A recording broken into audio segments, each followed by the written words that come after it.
Mackenzie, Lemar.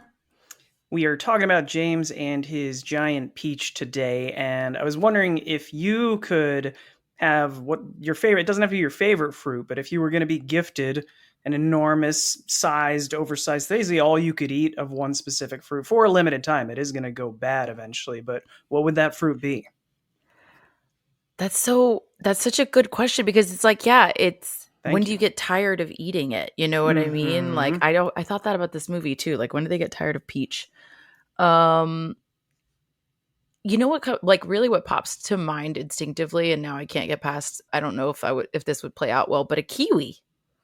Ooh, that is an outside the box answer. Why kiwi? I love kiwi. They're like a little bit sour, and I feel like they have a good texture. And once I learned how to eat them right, which is a whole other conversation, With your I like mouth? no. I'm confused. How were you eating? I don't want to know how you were eating them wrong. No, never. Pro tip: never slice a kiwi. In my opinion, so Oh, you okay. like eat it with a spoon. Like you Yes. Okay. slice it in half and eat it with a Familiar spoon. with that. Yes. Right, but like when I was a kid, we would like peel them and slice them, and then they get mushy and like whatever. So Mm. I still always loved them, but once I don't know, I think I was a teenager and I had a friend show me that, and I was like, this is a game changer. This is so much better. Whatever. Anyway, Is this a yeah, risk though? If you go with kiwi, it's got all the little seeds inside, and they are going to be massive if it's an oversized. So you're just eating around those because you're not going to be able to eat those. I guess you eat around them. Yeah, Mm. I mean, they had to eat around the peach pit as well. So Yeah. I feel Yeah. like you just avoid the seed. What about you? What do you think? My Lamar and the immediate giant blank. Go. Lamar and the giant. I can't think of a funny fruit name. I know I Just tried that yeah. too, and it didn't work for me either. Yeah, they really nailed it with this peach thing, They but did. and they were way ahead of the emoji game too. But we don't have to make that connection. But I think my gut says strawberry. I think that's I love strawberries, and that's Mm, something I really like eating bananas. But I feel like I get one banana and I'm good for and like you're a done. week. Yeah, Yeah, yeah. but strawberries, I feel like I could sit there and house a bunch of Oh, I strawberries. could totally house a bunch of strawberries. I totally agree. But like half a banana, yeah. Like I'm all done. I don't even need the whole thing for sure. Much to Yeah. Skylar's chagrin, who tries to get me to eat a banana like every day. Are you strawberries and dipping them in sugar or chocolate kind of person? I I'm not a huge dip person in general, but if I were to like dip it, it would probably be in Nutella. Not probably. It has historically been in Nutella, Ooh, which yeah. is like super good. But also, pro tip on that, it actually hardens on it if the strawberry is cold. Hmm. So you kind of want to wait till the strawberry is not cold because then it's easier to actually dip. Anyway, I've done a lot of research on this in case you weren't Yeah, aware. you've put a lot of time into this. Yeah. I just feel it's funny with strawberries because when I was a kid, we would dip them in sugar because it's like apparently fruit's not sweet enough. The I American know. lifestyle. Let's dip it in sugar. But You said that yeah. and I was like, it's very sweet. Why do we need more sugar? That's why they do like, at like brunch and stuff, they'll do fruit and cream, like a cream dip, but Hmm. that's not a sweet dip. It's like a clotted cream. It's just like for texture primarily usually. Yeah. Okay. So I guess what I'm trying to say is, yeah, I'm taking giant strawberry and I am bringing along a giant A can of giant tub of Reddi-Whip, Nutella, Nutella, all the all things, the and dips. I'm just gonna go balls to the wall, just like eating Nutella off the strawberry and Yeah. snorting Reddi-Whip off the strawberry. It's gonna be debaucherous. I could totally This live in that strawberry. Let's do it. I'm this I'm going to went come this went join a your very strawberry. strange direction. Not what I intended, but I I'm feel okay like with it. my kiwi got really upstaged here. I'm not going to lie, but I'm here for it. It sounds delicious.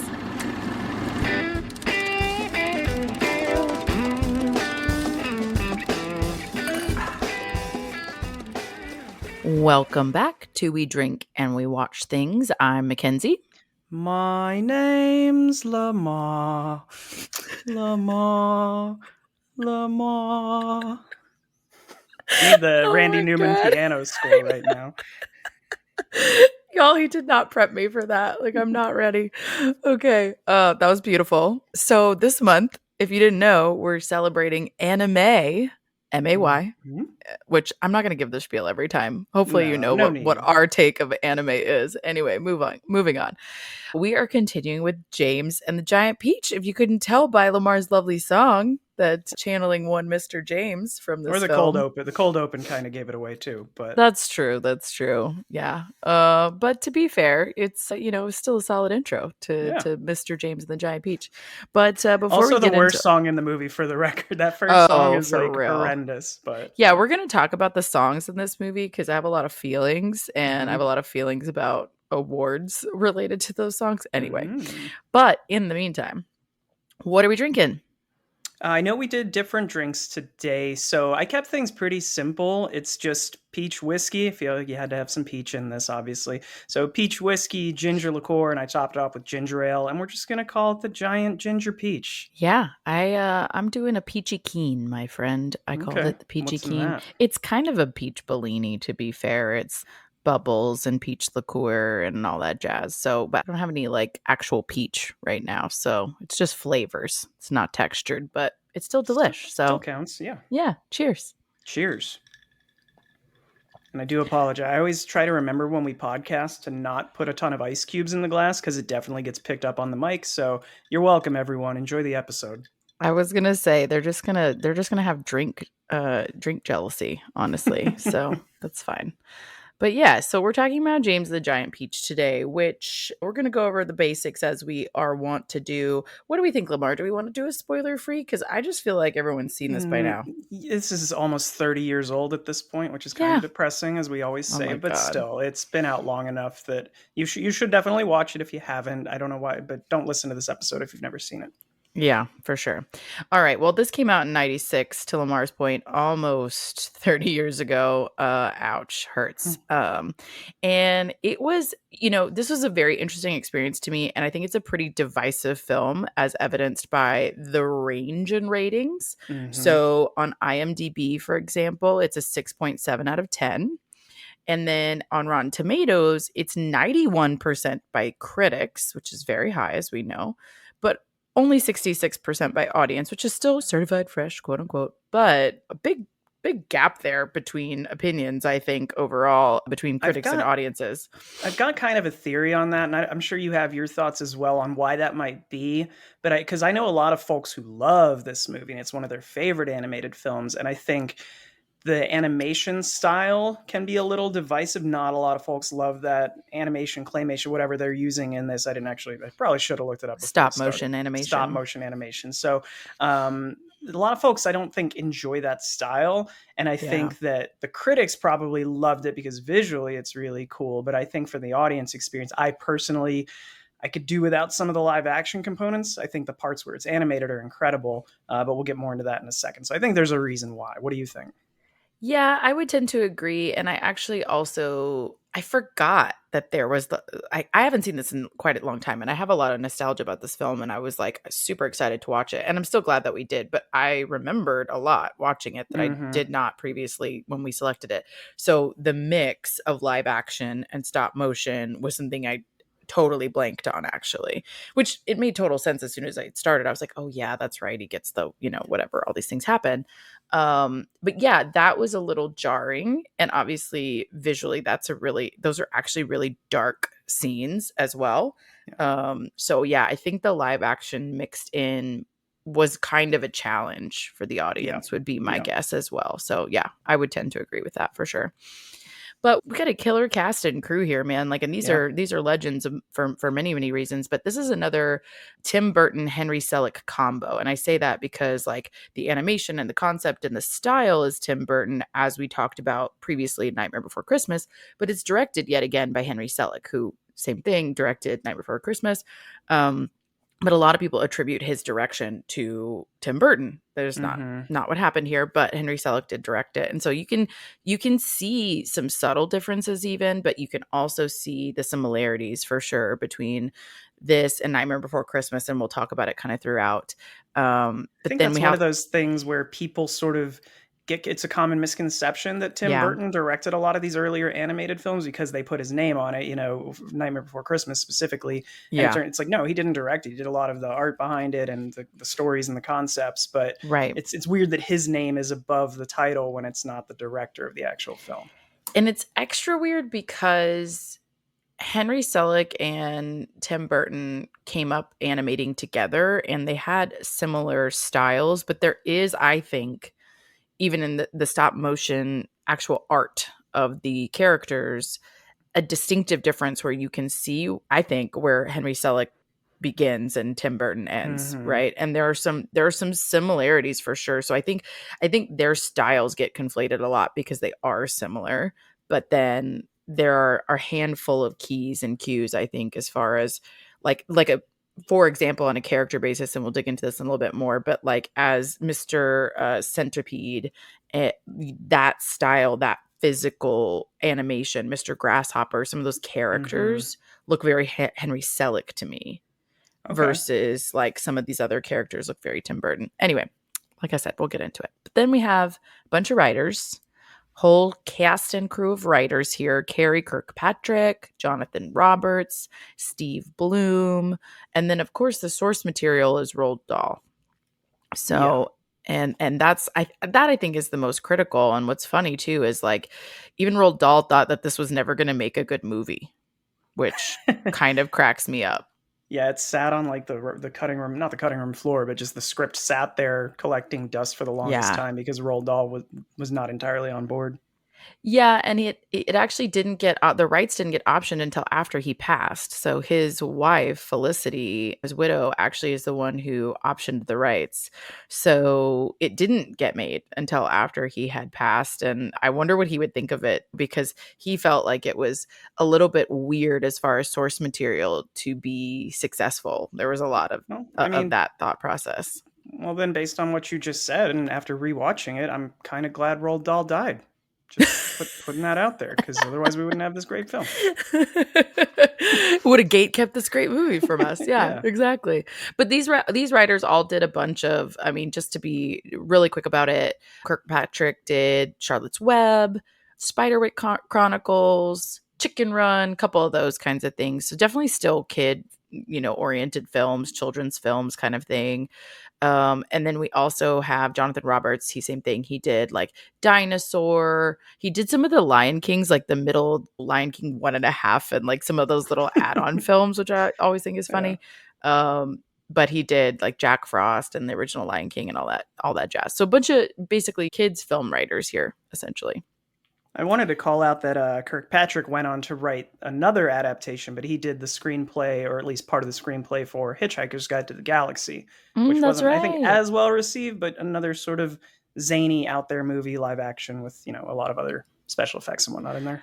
That one is another one that's very divisive. Like you kind of love it or you hate it. And I feel like the people who love it or people who read the book had the source material as a baseline and could Hmm. appreciate it from there, even though of course most people probably always feel like the book is better. But I feel like you kind of needed that baseline to be able to go into that movie and appreciate Hmm. it. So, and this is similar. Like this is I think some people have those feelings because they don't know what they're getting into as far as this story and the way that it goes. So anyway, Yeah. interesting stuff. Big cast here, killer cast. We've got Paul Terry as James and What else has he done, Mackenzie?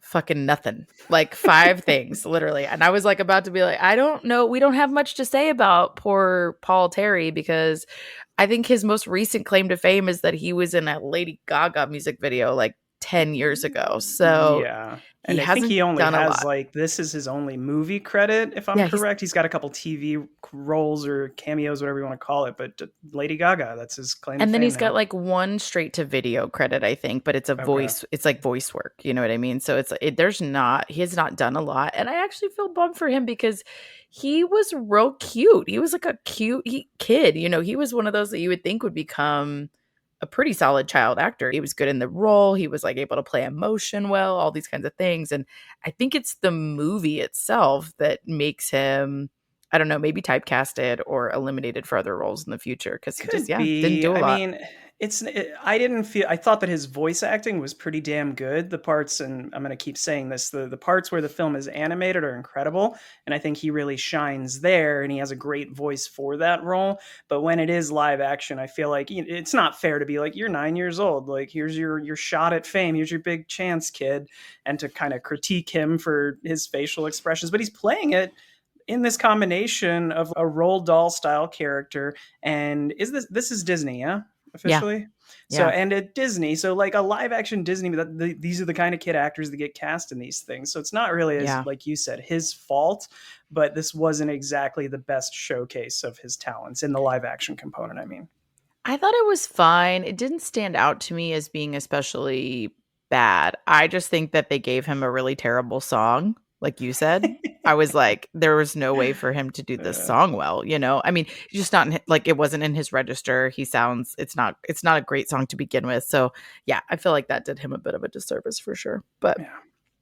we have a bunch of other legends in this cast as well. We have Miriam Margolyes, I think. Goyles? I'm not sure, but Yeah, she is Margolis, or yes, I guess yeah. Margolis. And she's Aunt Sponge and Mrs. Glowworm. So she does the voice of Mrs. Glowworm as well. Ah, And you'll know her from Harry Potter if you're a nerd like me. She's Professor Sprout, which is so fun and adorable. not the only HP alum in here. Yeah, no, not the only one. And then also Romeo and Juliet, also Mm-hmm. not the only Romeo and Juliet alum as well. And we're talking the 90s Leonardo DiCaprio version, that is the fun one, I think. And 101 Dalmatians, which is super cute. And then a bunch of like classically trained stuff as well. She does a lot of Shakespeare, she did a lot of BBC stuff. So she really has quite the range and is another one of these character type of actors, which is what I would argue is like most of this cast is made up of really solid character actors who have quite a bit of range. Yeah, you mentioned the Leonardo DiCaprio, the Romeo and Juliet. I went down a rabbit hole of so many of the people in this went on to do films with Leonardo DiCaprio, and I know that Leo's been in like 30 films at this point, so it's not exactly a coincidence. But I just thought that was He's going to interesting. become the Kevin Bacon of the future, like the 6 degrees of Pretty Kevin much, yeah, Bacon. 6 Degrees of Leo. Because Joanna Lumley, who plays Aunt Spiker, ended up being in Wolf of Wall Street. I was like, where do I know this woman Yeah. from? And she plays the aunt of Margot Robbie's character in Wolf of Wall Street, the one that lives overseas. And she's, oh, lovely darling. That kind of Yeah, role. so she did that, and then she also recently, you may have seen her on there's a mystery thriller writer that I'm blanking on his name right now, but they're doing a ton of his work on Netflix, and one of them is Fool Me Once, and she's in Okay. that one that just came out. She's also in, to your point, Wolf of Wall Street, but also a bunch of BBC stuff. So a lot of staples there. She does voice work in Corpse Bride, and she does Ella Enchanted, which I had to shout out because it's one of my best friend's favorite terrible movies. So she's like, I know it's terrible, but it's just wonderful at the same time. So anyway, she does that as well, and a really interesting range here again as well, which I think can be said for almost everyone in this cast. Like it's wild, just the different types of films that they've done. So Yeah. another And one then is Pete Postlewaite, and he's the narrator and like the magic man, the guy who gives James the crocodile tongues. And he is in a number of things, like we said, overlaps with some of these other folks. He's in Romeo and Juliet as well, the Baz Luhrmann version, and he plays the very problematic and annoying Father Lawrence, but he does a great job. He's also in a bunch of other stuff that's again range, Usual Suspects, The Town, who is Inception. Kaiser Soze? Yeah, Yeah. and he's in one of my like I think dark horse fun films that I really like that a lot of people haven't seen, which is Killing Bono. He also does The Omen, and he was in a Ah. Sinead O'Connor music video. Like he's done everything. He's just he's really fun. He's Yeah. a really You good mentioned one. Inception already, right? Yes, That I was the did. other I Leo did. call out I had there. But yeah. Yeah, lots of Leo in this list.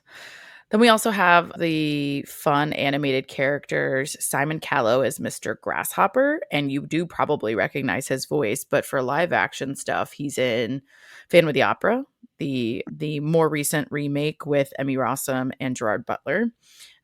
He's in Shakespeare in Love, and he's one of the like really funny theater owners who's like freaking out all the time about money, what have you. And he's another BBC staple, a lot of these guys as well. So same thing, a lot of range. And then we've got Richard Dreyfuss, which is Hoopa! brilliant. Hoopa from Hoopa. Jaws. Yes. So definitely from Jaws. If you don't already know, he plays Mr. Centipede. But you know what's funny is that like my first standout experience with Mr. Richard Dreyfuss was Mr. Holland's Opus. That was like the Ah, first thing that I saw him in and remember being really impacted by enough that I remembered him from it. And that's a really poignant, bittersweet movie, but he does an incredible job in it. And then, of course, yes, Jaws. He also plays Dick Cheney in W, which, fun fact, I had a friend who was a oh. producer on that film. Um, and then he's also in The American President, and he plays Rumfield, who gets his ass handed to him by the president. Anyway, I thought you were gonna say it was funny that he just can't stop getting attacked by giant sharks because he does that in this movie too. But that's that's true. neither here nor there. I mean, it's here and there. That's a great call out. Him and the sharks don't get along for sure. We've also got Jane Leeves as Mrs. Ladybug. She's not as well known as the rest of these, but you probably A have lot of seen her TV. on a lot of, yeah, I was just about to say a lot of TV. Most probably well known, I think, for Frasier.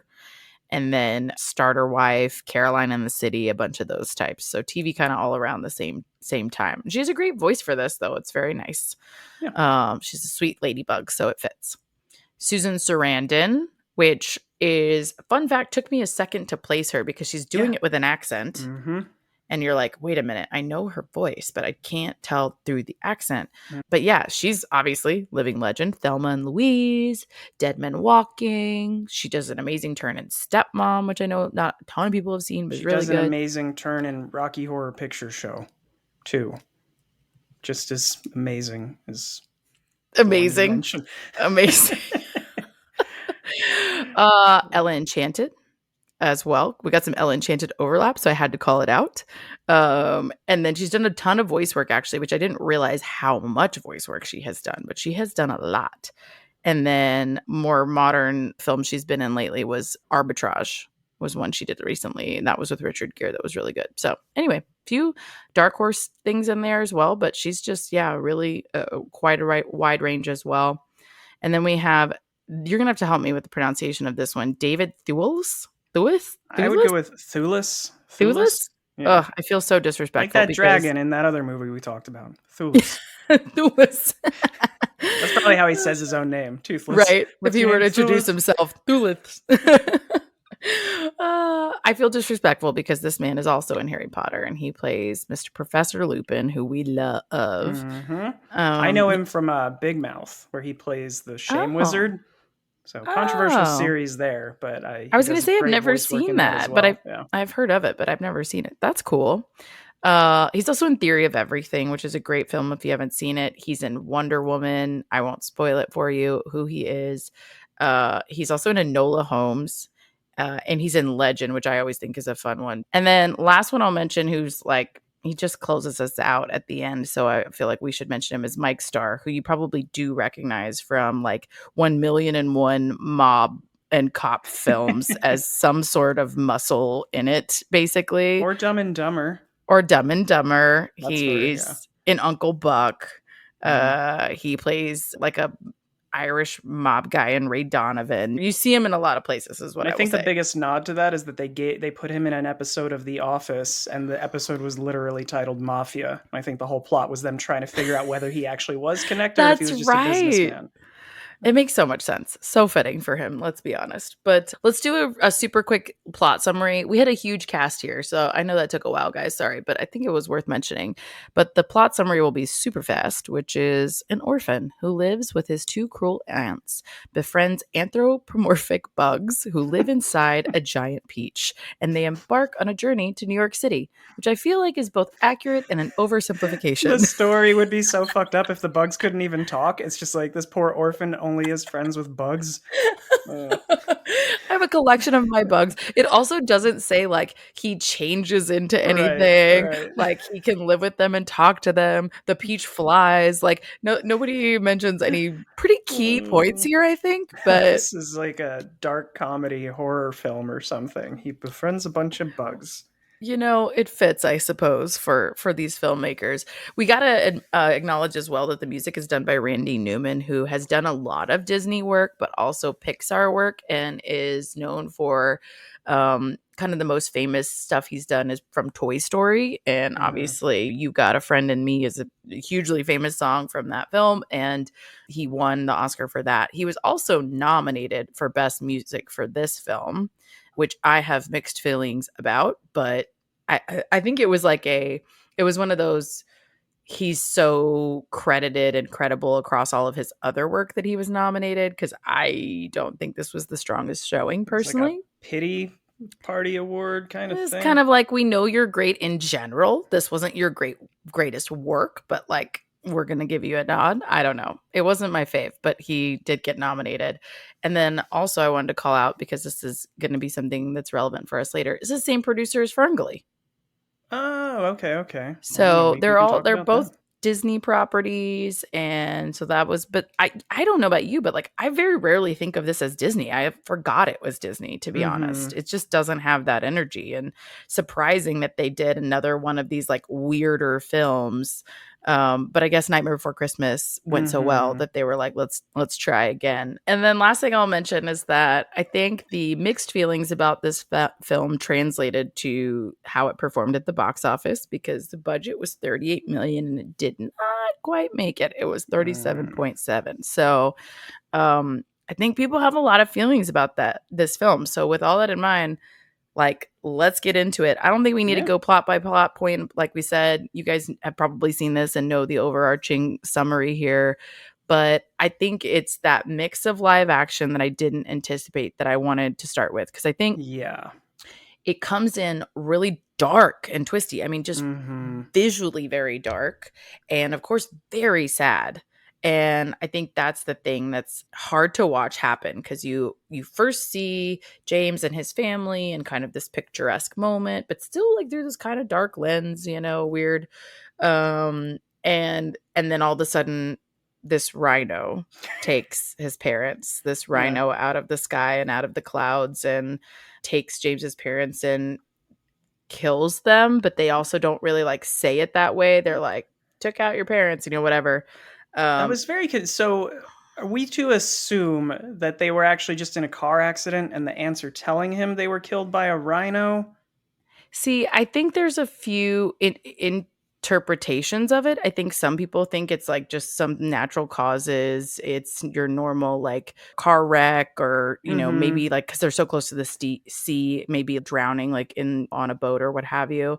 But I think other things are, it's an interpretation of like that the ants did something to them. Oh, I could have sworn there was a line of I was taking notes obviously throughout the film and I missed half of the line, but I could have sworn one of the ants says something about it was his own fault. He wasn't watching where he was going. So I assumed they were in some kind of accident. But Yeah. yeah, the literal rhino coming out of the clouds. I get it's a kid's imagination, but that whole scene just didn't love that. I thought honestly, I thought the weakest parts of the movie are the first like 3 minutes And the and the last. last 3 minutes. Honestly, that's like for me, it's everything in between is pretty damn good. And I think that's what you remember about it. Exactly. Mhm. Like, because even from a nostalgic perspective, the things that I remember loving, because, like, spoiler alert, I do still love this movie for probably a lot of nostalgic reasons.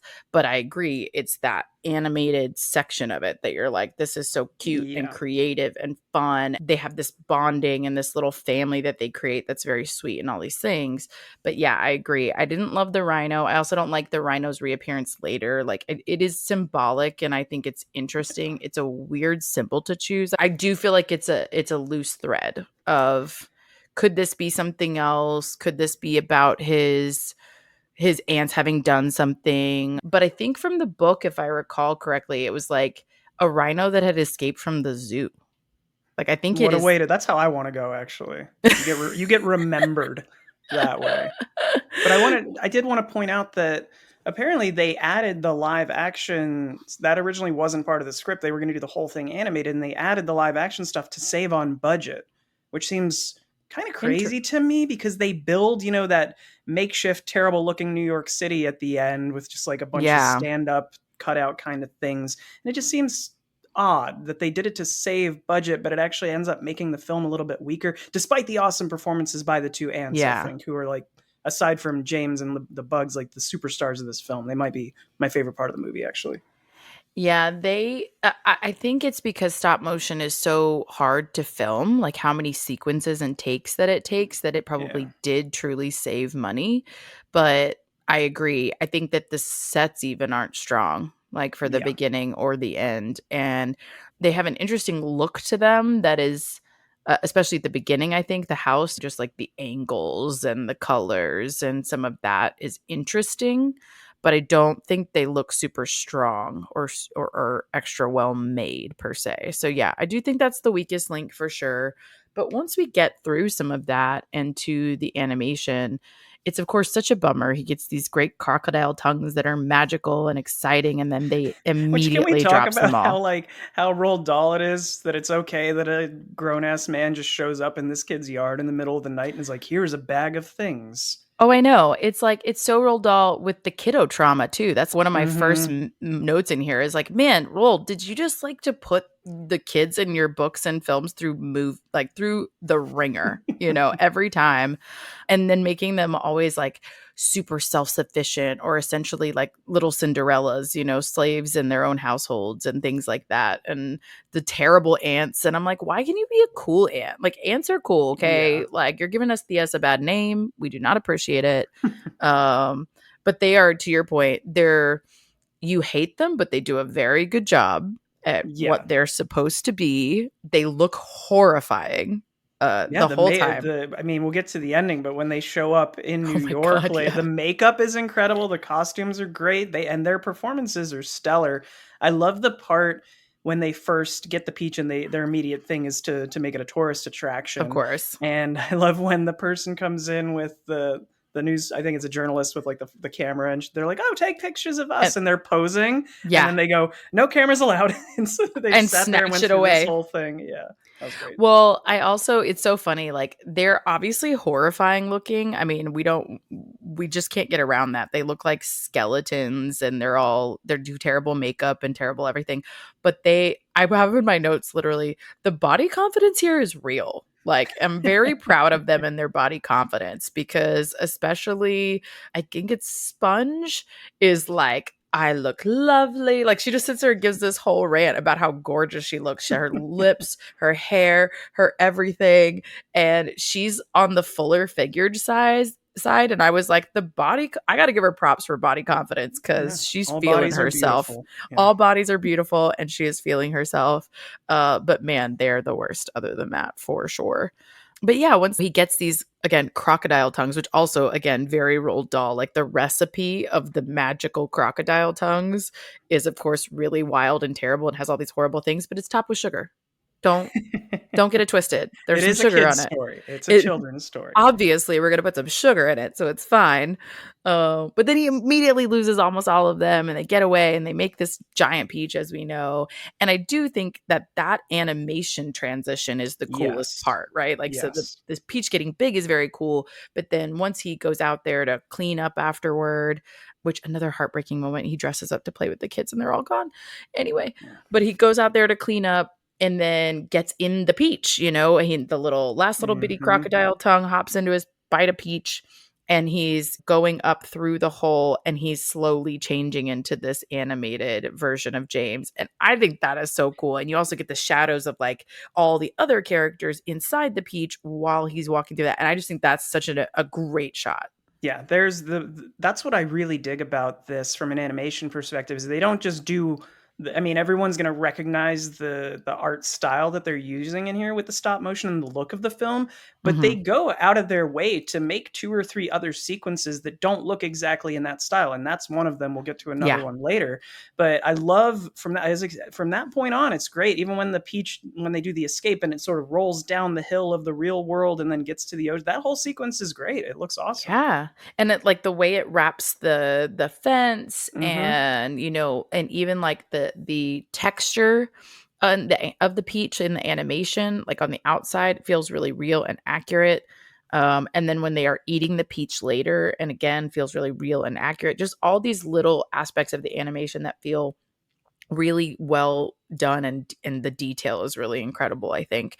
And then to Hmm. your point, like there's several call outs as far as the style. They get inside of the peach and you have again, it's a little bit darker, but it also has that kind of neon black light vibe that you get from Nightmare Before Christmas, for example, in the Oogie Boogie room, right? And that whole scene. Very similar style energy. It's even a musical number in that same space as well, but a much simpler song. And this is again where I think the music's a little bit weaker, but it still has that same energy and it's shot in that same style that's really cool. Hmm. Um, And then I think my favorite thing that I noticed out of the gate, as soon as all the other characters come into play, especially, is all the puns. Oh my God. I was just writing half of them down the whole time. I was like, this is so funny. They just have all these silly little puns and references. And one of the first ones was like Earthworm. He's like, now I have two half brothers. And I was like, Yeah. oh my God, That it's I so loved that funny. about this because we've spoken before about there was sort of a turning point in animation where they started trying to appeal to not just the kids watching them, but also to the Yeah. parents or to just adults like us who don't have kids but want to Right. watch an animated film, you know? There's nothing wrong with that. There's nothing wrong with that. There's But nothing wrong with that. this was one of the first ones, I mean, 1996, and there's 3 or 4 jokes in here that I wrote down of like, this is not it, and kids aren't gonna get this, but the parents No. will, and it was pretty damn funny. The one you Yeah. just mentioned was good. I like, "Oh, so you're saying there's hope? There's no hope, you idiot." That one's pretty good. There's just Yeah. a lot of jokes in here that I appreciated them writing in. There are so many, yeah, little funny jokes. And I think they're ones that even if kiddos don't get all the layers to the references, you do feel like they're funny even as a kid. Because I remember thinking this movie was funny when I was a kid, when I was younger. So I do think a lot of them sort of translate for both. I also really like the centipede hype man of it all. Like, just there's like this whole hype man scene of what a badass he is and how everyone starts cheering him on and following him around. They also, Mhm. by the way, have no evidence of this, as we come to find later, No, it but turns out he's everybody just a pervert from Brooklyn. Like, right, that's all he is, and they're all just following his lead. They're a very confident bunch, those New Yorkers. all of them are very listen, they can sell anything with their confidence. So, but I just love how everyone just like backs him up and starts just hyping him up, and it was so cute.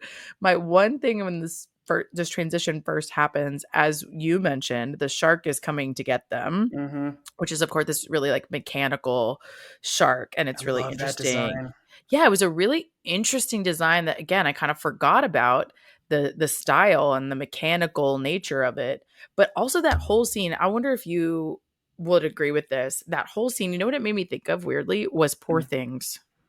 I was like, I wonder if Poor Things was at all inspired by I stylistically, color wise, like this scene and the angles and the ratios, size ratios of things and colors of things. I don't know. That whole scene kind of struck me, and I was like, ooh, this feels kind of Poor Things of it all. it's funny that you say that because I didn't think Porthan, you saying it now that I do see a bit of that. I actually wrote down The Life Aquatic with Steve Zissou Mm, because mm-hmm. the fake creatures in that, how they put these Mm-hmm. weird animation styles on real or fake made up animals, that I was like, oh, this shark design feels like something that would be in that movie because it's a Yeah. robot and it's got like the rotating teeth mouth. Mm-hmm. It's got a spear, like a grappling spear thing that it's shooting at them, Mm-hmm. just all that Mm-hmm. stuff with the shark. And I love when it eats the fish and then it spits them out on like the little plates with the heads. I just think that's Yeah. such a, it's like they didn't have to animate that, but the fact that No. they did just shows the effort that they're putting in, makes it special. For sure. I think it really lands, and it's a really, again, to your point, really unique looking shark and dynamic. And that whole scene is, of course, kind of a tense scene because they're trying to get away. So they try to they have to speed up their catching of seagulls so that they can fly. And I had one note that I guarantee you I didn't think about when I was a kid, but I was like, okay, I feel really bad for the seagulls right now, though. Like they're literally getting leashed. Also, birds' necks are very fragile. And I was like, this I'm not going to get into it, but this like wouldn't go this way, and I had horrible thoughts as this was happening, and I was like, did we just enslave a bunch of seagulls? Like, I don't I love mean, that that. is exactly what happens. They also get frozen at one point and then Yeah. thawed out. And then when they're set free, even they're still all tied together. So that's not going to be a very fun life for them. I don't love it. I don't love the seagull experience in this film, I I'm mean, not going to but lie. as somebody, okay, so as somebody who grew up in Jersey, though, which does get referenced here of, oh, we'll end up in I Jersey. I don't know know they why do. Centipede's so upset about it. I love New Jersey, but I was as going to say they somebody, talked a little shit about your hometown in yeah, this like it one. was a bad thing. But as somebody who grew up in New Jersey, I think if you're gonna pick a bird to be mean to, it should be the seagull because everyone on the Jersey Shore fucking hates seagulls because all they do is go around and like squawk and steal your food, and they're kind of assholes. So Okay, but like a lot of people are assholes. We don't just wrap a rope around them and make them fly us around, you know? don't we? So well, I mean, I wouldn't. Obviously, James and his crew would, but I'm not here for the seagull enslavement. I feel bad for them, but it makes for an interesting and effective flight path, apparently, unless Mr. Centipede gets you lost because he actually has no idea where he's going. But I love that part where they're like totally entrust this complete amateur to navigate them. They have no evidence of his skill set. But I loved that joke where they're like, he's like, Grasshopper's me. He's a nerd the whole time. And he's like Mhm. letting I everyone see know how that. smart he is and also calling everyone out how not smart they are. And he's like, what's your latitude and longitude? And I love Mr. Centipede be like, hey there, that's personal, bub.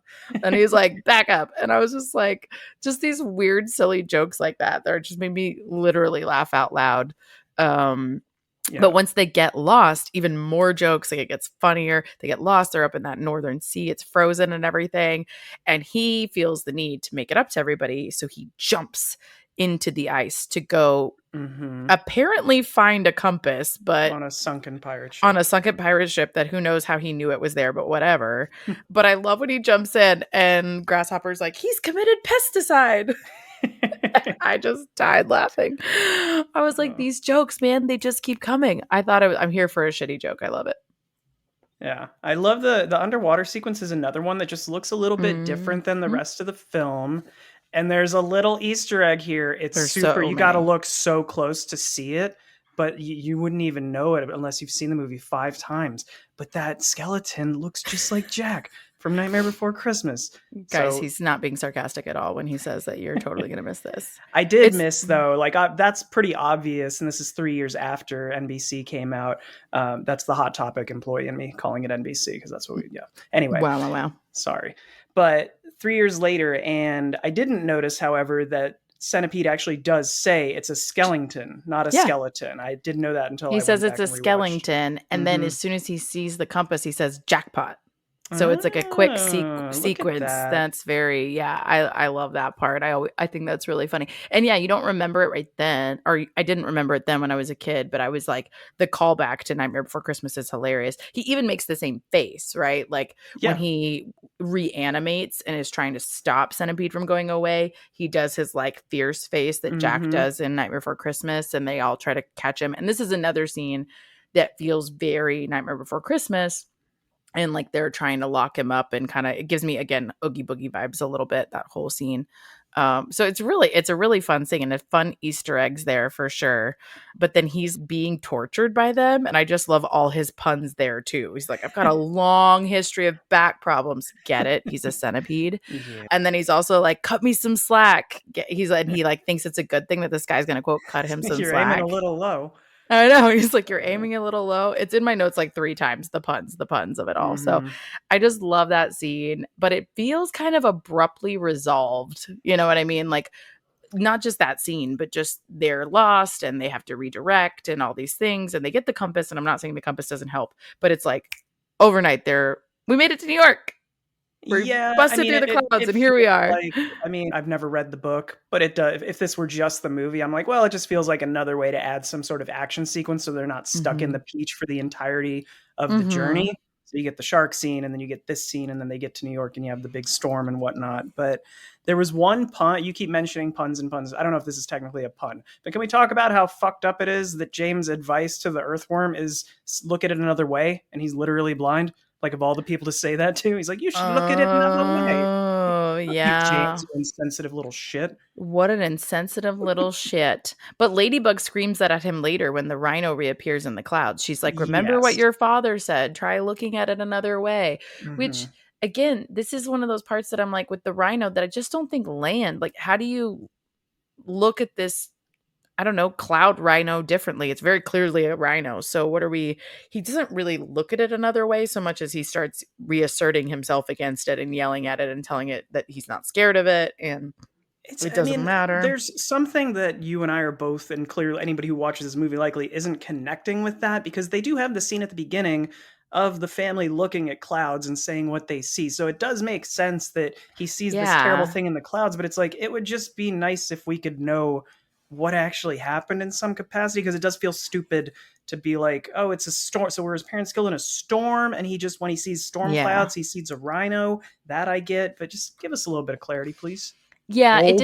it just wasn't translated well here. You know, if we're trying to translate this from the book where it is that his parents are killed by a rhino that got loose from the London Zoo, and then this is just haunting him in a way, then that's, I don't know, that's even just more clarity, that's more, it's Mm-hmm. more interesting. But we don't get that backstory, and it doesn't, yeah, it just doesn't help that scene land, I don't think. But they make it to New York, which is great. And of course, it's hilarious and fun that he lands on top of the Empire State Building, does not know that that's where he is. And he's like, this doesn't make sense. Like, where's There's the the Empire Empire State State. I Building? like that line. Yeah. And I like that he like just ties himself with her spider web string to like Mm-hmm. look over the edge. And I was like, ooh, this kid is brave. Like, you're clearly high up and you're just like, let me just tie this little bitty string on me and lean over to figure out where I am. Yeah. But then they rescue him, of course, and then he asks him. I love that his first priority is, I'm stuck on the top of the building with this peach. I don't know what building in the city. I don't know it all. And his first question to the guy on the crane is, how do I get to the Empire State Building? And the guy's like, you're on it. He's like, oh, great. Check that bucket list item checked. Like, I was just very like, aren't you concerned about getting off the peach, James? No, he was not. No, but this is where, again, it's the last 10, 15 minutes of the film, and just this is where the live action takes its toll, because as awesome as it is, when the ants show up I was like, how did they get here? And then you see that the car is covered in seaweed. They're And you're soaking, like like, they drenched. Oh, drove they through the drove ocean. across the ocean. I get it. But yeah, again, visually awesome. I love when they show up. They play such great villains, but just the live action component does not do it for me. I don't love the insects coming down in their stop motion into the live picture. It doesn't look great. It's probably the weakest animation point in the film. And Which I is weird just, because I think it's supposed to be one of the biggest where you like merge those two. yes, like a And Roger Rabbit type. Yeah. right. But I agree with you. I don't think it works. But I think like they think it's this big moment and it's built up that way as well. And you're kind of like, hmm. Yeah. So don't love that. And I really, again, last couple of minutes, but James's entire speech about trying to make this all about, everything. New York City was founded on a dream. That just does not land. And I don't know if it's the script or the actor or what, but something about that is just like, I think it's the we don't need script. this to be bigger than it is, kid. It's just bugs. Yeah. You're friends with bugs. That's awesome. Yeah, I don't think the writing works here. And I think it's like, hey, you individual dude can have this dream to go to this place because this is where your parents wanted to go. End of story. Like, we don't need this speech to make it, yeah, like you said, bigger than it Right. is. And I think that they also de-romanticize the peach a little here inadvertently. Like, the peach ooze has oozed through. Like, I don't love that animation. It's like this thing that's Yeah. supposed to have been beautiful and appetizing and lovely for this whole time, all of a sudden becomes gross. And of course, like, we're not going to preserve this peach forever. I'm not saying that, but that's not the implication. The implication is it's just oozing peach juice down the building, whatever. And it makes that gross all of a sudden. And then, yeah, he gets juxtaposed against these bugs that in this context, again, don't look great. So yeah, I don't think it lands. I totally +1, +2 you on the ants thing. Like, their makeup and everything is great because especially Mm-hmm. since they're supposed to be wet and like somehow all of that is still staying there and landing. I also nerded out on the car sitch because it like looked like the car was collapsing under the pressure of the ocean. Well, I was like, it was rolled over by the peach earlier. yeah, I know, but, like, when I Okay. first saw it earlier, I was like, "Ooh, that makes sense for the ocean. This could be really Mm-hmm. cool." But anyway, I just think it's a cool suspension of disbelief that they would have driven it across the ocean. Yeah, they're embracing the absurdity. I like They're that. embracing the absurdity, and I thought that landed well for sure. But I thought that whole scene of like how the cop is determining whether or not they're his guardians, and basically this little kid gives this speech, which, as we know, James is right overall that these are terrible Mm-hmm. people, but that the cop is just like, get these people out of here, and you're just like, that's it. That's the extent Let of him this live with whoever he investigation wants to live with. in Central Park in a peach pit with a bunch of bugs, but we're just all, that's cool. So, I mean, I don't know if that's like a commentary on the New York foster system or what, but it doesn't work great. So I was alarmed. But the rest of it, again, like, I still think the nostalgia holds up all the way through. Yeah. I feel like the animation is really, I still think it's a fun experience, but I see now in adulthood why the audience reaction is mixed, I think is what I would Yeah. say. I agree with that. I think it's a super cute film, and I think a lot of things do hold up. The animation holds up really Mhm. well. Mhm. The script holds up well. I think the music is pretty damn good. It's not perfect, but I do really like, what do you have a favorite song in this? I think it's the scene inside the pitch. I don't know the name of Peach, sorry. I don't know the name of the song, but I think it's probably that one. And it's not that I don't like the music. I thought there was opportunity for the music to be like really cool a few times. You know, like there's some cool animation scenes that I thought would have lent themselves really well to some cooler music. That's all. But I do think it's good music overall for sure. Yeah, I think that they do a good job. I think it's a strength and a weakness because they try to incorporate every character inside the Peach into every song. They all get their Yeah. own individual singing moments, time to shine. Mhm. And it's like they do it in the first song, which makes a lot of sense because it's them sort of talking about their dreams of where they're going to go and Yeah. the lives they want to live. That song is awesome, but they try to run it back again when they're eating the peach. And it's like, okay, we got to give everybody their own little verse here. And it just feels a Mhm. little, to your point, they could have done a few very unique songs and done something a little different. But I do think those two songs pretty fun. If they had made it a little longer, I know that almost never do we want to say that in a lot of movies, but this is Hmm. only an hour and 20 minutes. It's not a Yeah. super long full length feature. If they had made it a little longer and given a couple key individual characters their own songs that are like more central to whatever's happening with them, I feel like that could have been interesting. Like a Mr. Grasshopper song could have been cool. Spider song could have been cool, something like that. And I think that would have, to your point, it would have focused in on the people who have strength in a Hmm. story and strength in a voice and made a cool song. That would be my what I would have liked to have also seen as maybe better than saying a critique. But I love that they do try to include them all because they are trying to show this as this little family that has come out of this. Yeah, and we get some good animation shots out of that too. I love the overhead when they're all, I forget which song it's during, but when they're all dancing on top of the peach and there's a Yeah. really cool shot of like them sort of choreographed and all moving in their own little ways, and it's cool to do that with the stop motion animation. But the only Mhm. other animated sequence I wanted to call out that I'd sort of mentioned earlier, again, they didn't have to do this stuff, and I just think it's so cool of the animators to be like, no, we don't want the whole movie to look the same. So they did the, I think it's James is having a nightmare and it's almost like stop motion Mm. paper Yeah, it's like animation, paper and mache. that looks It's a so very cool as hungry well. caterpillar moment Yes, almost. yeah. Yeah. Yeah, Mhm. but I liked that one too. I like that scene in and of itself. I think my one complaint I will say there is I do think it contributes to a lack of cohesion. And like Oh, to your okay. point, they don't want the whole thing to feel like it looks exactly the same. And I get that. But I think there's a fine line between let's add some variety in our shots and our images and our animation between that and this doesn't fit.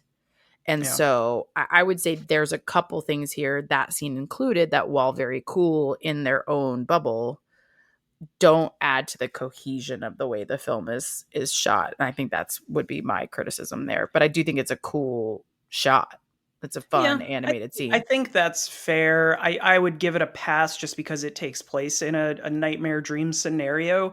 So it makes sense that he wouldn't, because if you were dreaming, it would be in live action, right? And you don't want to go back to, we've already talked about how much we don't like the live action. Yeah. I like that they do something different in that sequence, but I understand that you want it to feel cohesive. They already But I fucked it up also with the just don't live know how action. much it contributes to the story. So that's more also what I mean by cohesion. Oh, Like true. the Yeah. aesthetic of like how much is this adding to the story and moving this forward or not. And it doesn't feel like it does a lot there in that way. Well, agree to disagree, but all I have to say, Mackenzie, is you, sir, are an ass. We get a swear word in this. And I was like, luckily it's set in an accent, so it sounds very classy. It sounds classy, and that's Yeah. all that matters. If you curse in an accent, it's better automatically. So it's a safe space.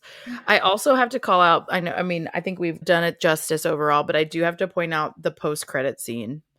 I didn't stick And around post credits. What is it? well, it's funny you say that because I do not remember. I have this DVD. I've owned this since for a long time. I had the VHS back in the day, upgraded to the DVD many years ago. I have never seen this post credit scene.